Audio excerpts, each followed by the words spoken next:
En nuestra emisión pasada, Héctor Bautista y Mendoza nos platicó sobre su grata experiencia como locutor.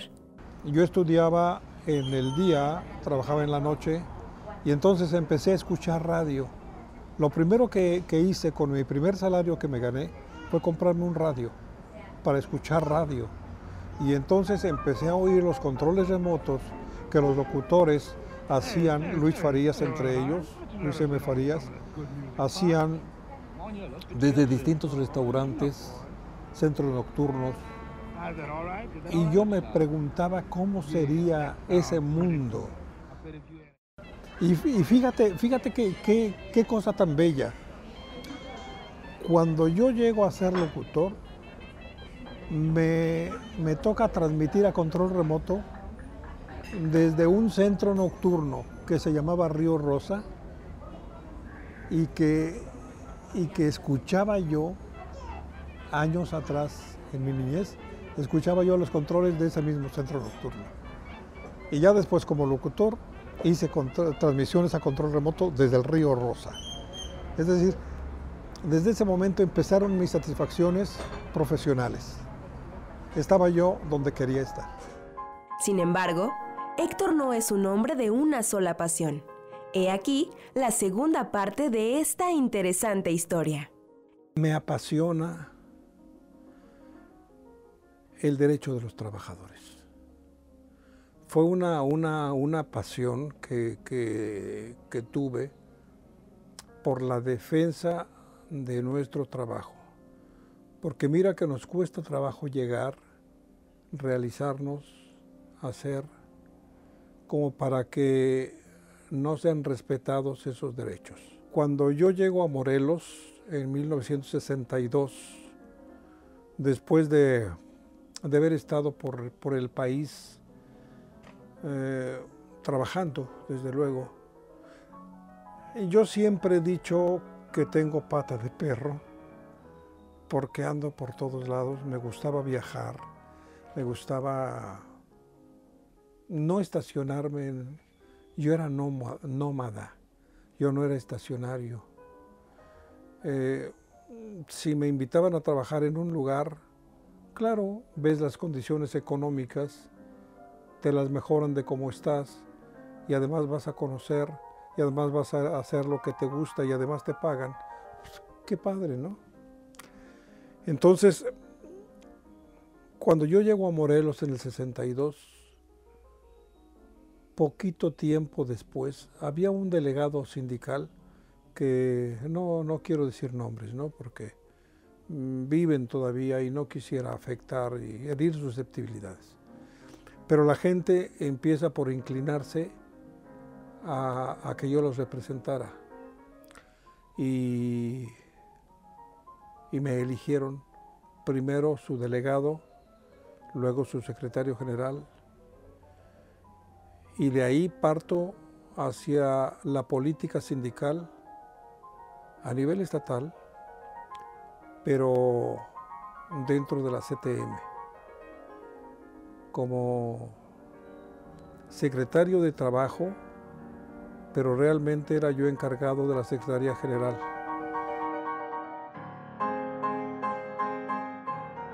No sé si bueno o malo dentro de la CTM, pero yo creo que hicimos algo.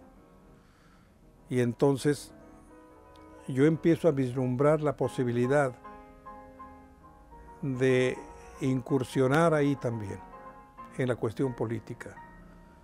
A mí me correspondió luchar,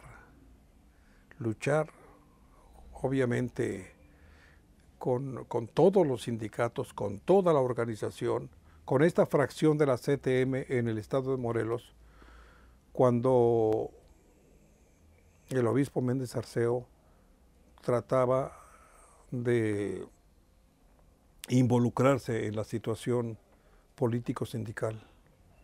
Tuvimos muchos enfrentamientos con él, muchas asambleas nacionales a las que asistió don Fidel Velázquez y prácticamente yo era el orador oficial.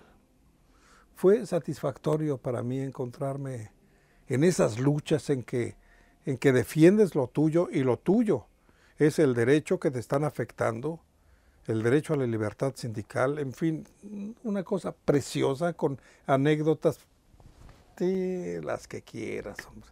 Podemos escribir un libro de anécdotas y de satisfacciones de ese tipo. Así fue como yo entro en un momento dado cuando no solamente fue la campaña política del gobernador Lauro Ortega, fueron muchas campañas políticas en las que tomamos parte, tanto para presidente de la República como para gobernadores, y nos involucramos en ese ambiente.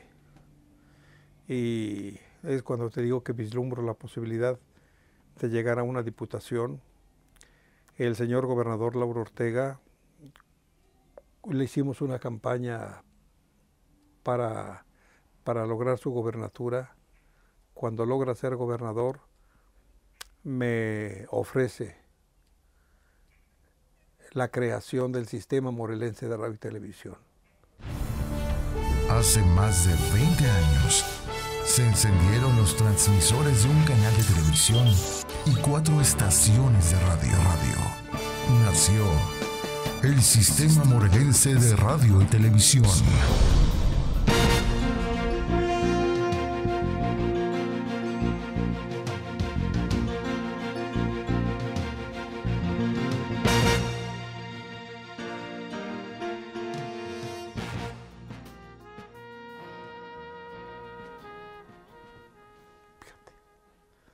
Fíjate qué cosas tiene la vida, ¿no?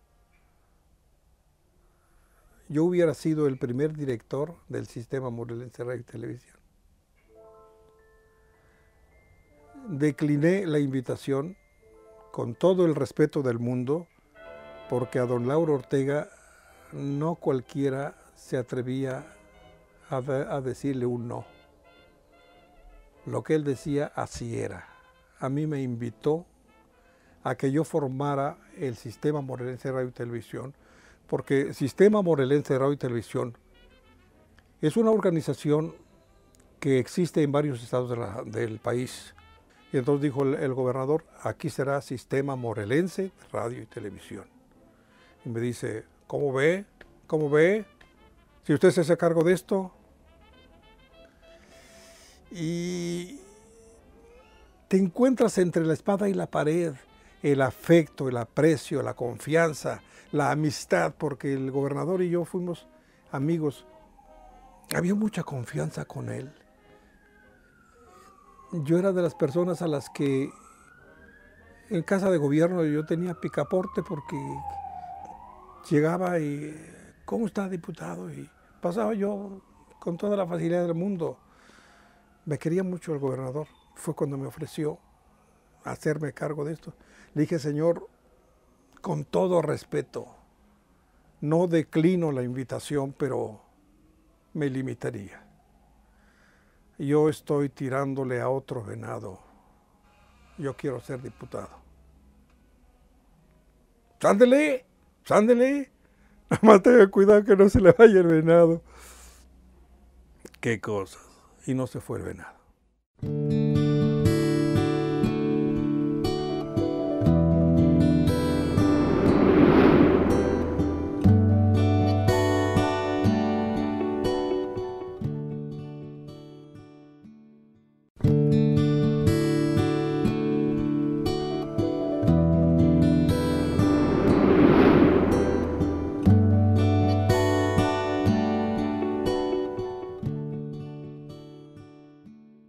Héctor Bautista desempeñó un buen papel como diputado local e inmediatamente, al concluir la legislatura de la cual formó parte, el destino ya le tenía preparada otra gratificante e inesperada sorpresa. Cuando termina mi periodo como diputado,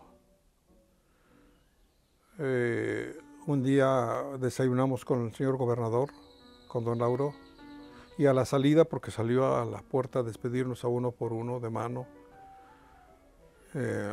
fue el día precisamente que nos entregó ese nombramiento que tenemos ahí en placa, esa placa, y me dijo, ¿qué está haciendo? Le digo, por el momento nada, señor gobernador, pues acabamos de terminar el periodo de sesiones, de hecho la legislatura termina ya. Dice, lo invito a desayunar el jueves. Sí, señor. Yo no sabía para qué. Cuando llego a la Casa de Gobierno el jueves, está con don David Jiménez González, el licenciado David Jiménez González. Estaban platicando en la sala, entro, saludo a los dos así de manera general y le dice el señor gobernador al licenciado Jiménez, se mire licenciado, le presento a nuestro nuevo oficial mayor de gobierno. Yo mismo me sorprendí porque todavía no, bueno, era la forma de ofrecérmelo, pero no habíamos hablado nada de eso. Dije, ah, caray, yo oficial mayor de gobierno. El licenciado Jiménez, no, pues muy bien, señor gobernador, don Héctor es una persona así, asado, en fin, las flores comunes, ya sabes. Y así es como me ofrece la oficialía mayor, desayunamos y me dice, el 5 de febrero toma usted posesión. Estamos el presidente municipal, la zona militar, poder legislativo, poder judicial, él y yo. Y dice, no se vaya, subimos ahorita al despacho para darle posesión. El secretario general de gobierno era el licenciado Agustín Alanís Fuentes, y les da la noticia a los que ahí estábamos. Estaban los periodistas naturalmente, y a todo mundo le dice que a partir de ese momento me entrega el nombramiento. A partir de ese momento soy oficial mayor de gobierno. Ahí está tu respuesta. En el año 2011, Héctor Bautista concretó otro más de sus sueños, mostrando una faceta que muchos desconocían hasta ese momento. Su faceta como escritor. Pues bien, como no hay plazo que no se cumpla, llegó el día que esperábamos. Y aquí estamos. Hoy, 14 de enero del año 2011, damos inicio a la ceremonia para presentar el libro El Panteón de las Almas, de la autoría del señor Héctor Bautista y Mendoza.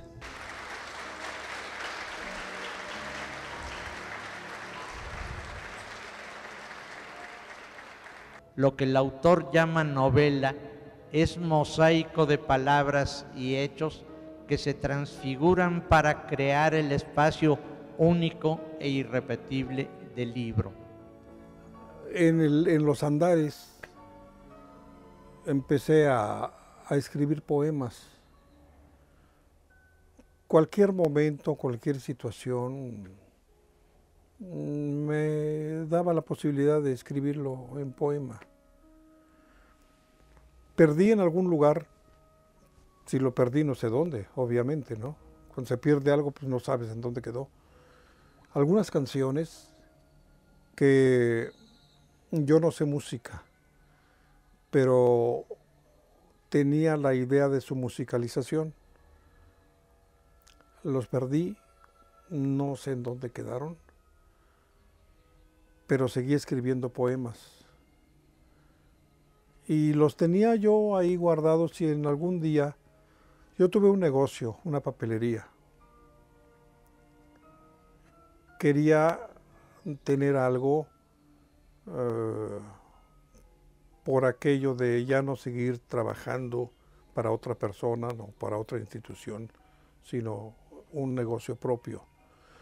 Eso me dio la oportunidad de tener horas de ocio. Si tú le quieres llamar así, por lo menos horas libres. Y quise seguir escribiendo poemas, pero empecé a escribir uno que le puse El Panteón de las Almas, a ese poema. Pero cuando terminé de escribirlo, me di cuenta que podía continuar, ese poema debía continuar. Y entonces pensé el Panteón de las Almas 1, Panteón de las Almas 2, Panteón de las Almas 3, pero fui produciéndolos y pensé, no, esto ya no va a funcionar como poemas. Esta es una historia. Vamos a hacerlo libro.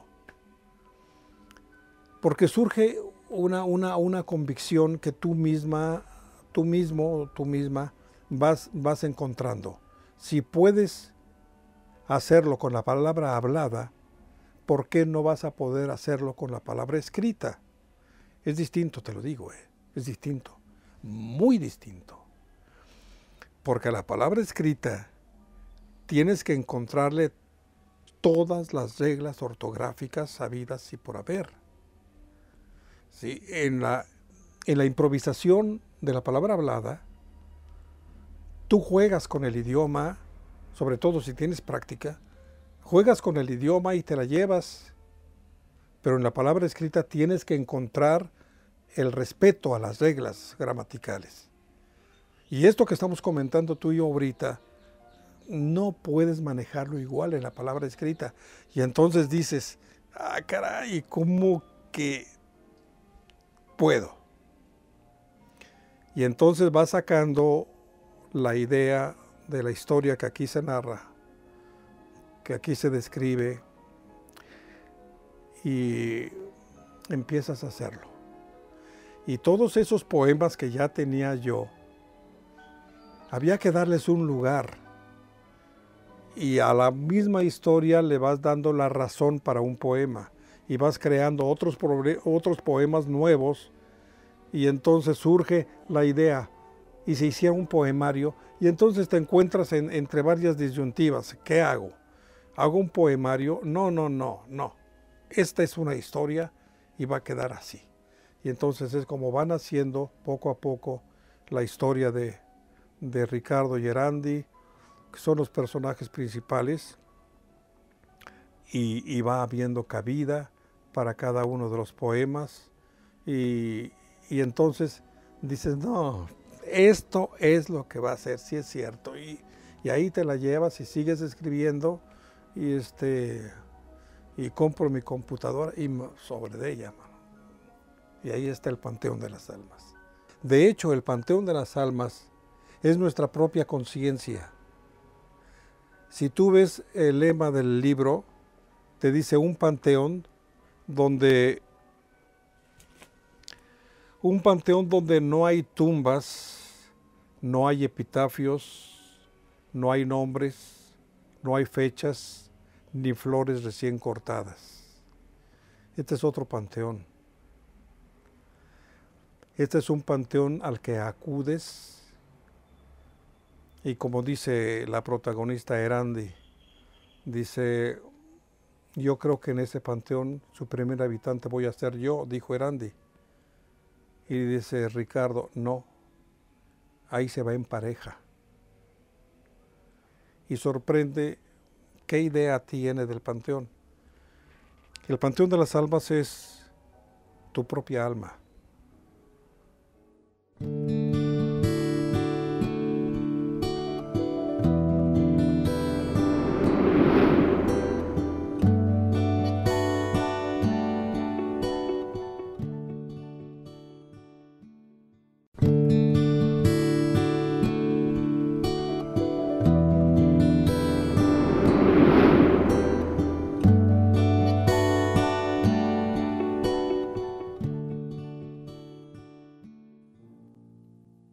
Pablo Neruda decía que él a las palabras les busca la esencia, las acaricia, porque las palabras tienen forma, las acaricia. Yo digo que a las palabras no se les acaricia, se les estruja, le sacas el jugo, le sacas su esencia. A cada palabra, tú tienes que encontrar eso en un libro. Y cuando tú ves y te quedas pensando y sigues leyendo y sigues pensando, eso es leer. eso es leer. Y cuando acabas el libro, híjole, creo que quiero volver a leerlo. ¿Ves? No precisamente, no hablo de los libros en general. Por eso yo no acepto a quien lee y dice, no hombre, yo ya leí como 200 o 300 libros. Con que lea 100 nada más. Alguien dijo, yo con 100 libros que tuviera, releyéndolos, la pasaría feliz. Tienes que exprimir cada libro. Y es lo que yo trato. Ahora, no de leerlos, sino de hacerlos. Como hacen muchos otros intelectuales orgánicos, que entran en crisis y se unen a una comunidad con gurú y todo. Con el paso de los años, y después de tantas experiencias satisfactorias obtenidas a lo largo de su vida, Héctor, como cualquier ser humano, también ha dejado sueños pendientes en su camino. Mira, no reniego de mi preparación. Creo que tuve la suficiente para poderme desarrollar en lo que soy, en lo que hago. Pero tal vez si hubiera yo terminado las 2 carreras que dejé pendientes, la de psicología y la de derecho. Estudié psicología, pero me encaminé más a la psicología de masas para poder entender la mentalidad de las multitudes, cómo poder encabezar una asamblea de 1,000, 2,000 o 3,000 trabajadores y guiarlos. Es decir, tú no puedes enfrentarte y chocar contra los trabajadores que en masa quisieran, por la fuerza numérica, quisieran que se hiciera lo que ellos dicen. No siempre es posible ni es conveniente. Entonces, ¿cómo puedes tú guiar a una multitud así, si no es sabiendo cuál es la mentalidad del obrero? El obrero también es muy difícil, muy difícil. El trabajador de cualquier índole es muy difícil. Cuando se siente protegido, comete muchos errores, y tú tienes que hacerles entender que tienen derecho, pero también tienen obligaciones, y que por cada peso que te pagan, tú tienes también un minuto, los minutos necesarios para desquitarlos. Y piensan a veces que, bueno, no pasa nada si me tomé una copa y me voy a trabajar, y no, sí tiene mucho que ver. Tú tienes que ser honesto, tienes que llegar a trabajar en tus 5 sentidos, porque te están pagando con dinero, no por ahí dibujado, sino con dinero real. Todas estas cosas de concientización de la gente cuesta trabajo. Entonces, tal vez hubiera yo terminado, contestando y regresando a la pregunta, hubiera yo terminado la carrera de psicología y la de derecho. Dos carreras que a mí me apasionaron. Tuve que estudiarlas así en fracción para dedicarme mejor al quehacer que estaba yo teniendo en ese momento. Y no sé, pero locutor volvería yo a ser locutor. Definitivamente sí.